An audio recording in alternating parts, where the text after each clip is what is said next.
माझे नाव प्रेम मनोज पवार, इयत्ता 6वी। माझ्या शाळेचे नाव जिल्हा परिषद शाळा बेडग नंबर 1।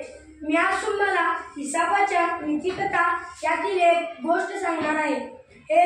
या पुस्तकाचे लेखक प्र. ग. सहस्रबुद्धे हे आहेत। या पुस्तकात 1 ते 157 अशी पाने आहेत। हा जो भाग आपण बघत आहोत त्याला मुखपृष्ठ असे म्हणतात आणि हा जो भाग आहे त्याला मलपृष्ठ असे म्हणतात।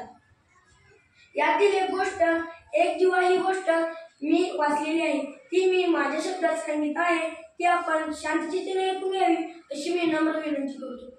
एक होता दिवा, त्यात तेलही भरपूर होते, त्याची वातही चांगली होती। एके दिवशी त्यांच्या घरात पाहुणे आले होते व त्या दिव्याचा प्रकाश पूर्ण खोलीवर पडला होता व ते पाहुणे म्हणू लागले, "वाह, कसला छान दिवा आहे, याचा प्रकाश तो खोलीवर पसरला आहे। व दिवा म्हणू लागतो, खोलीवरच काय, माझा प्रकाश तर जगभर पडतो, मी सूर्यापेक्षा जास्त प्रकाश पडतो।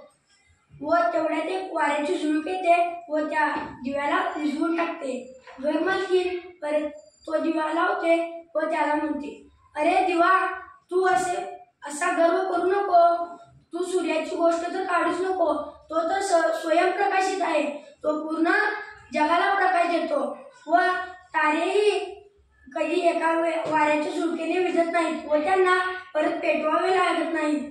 तुला देता येईल थोडा प्रकाश देत राहा व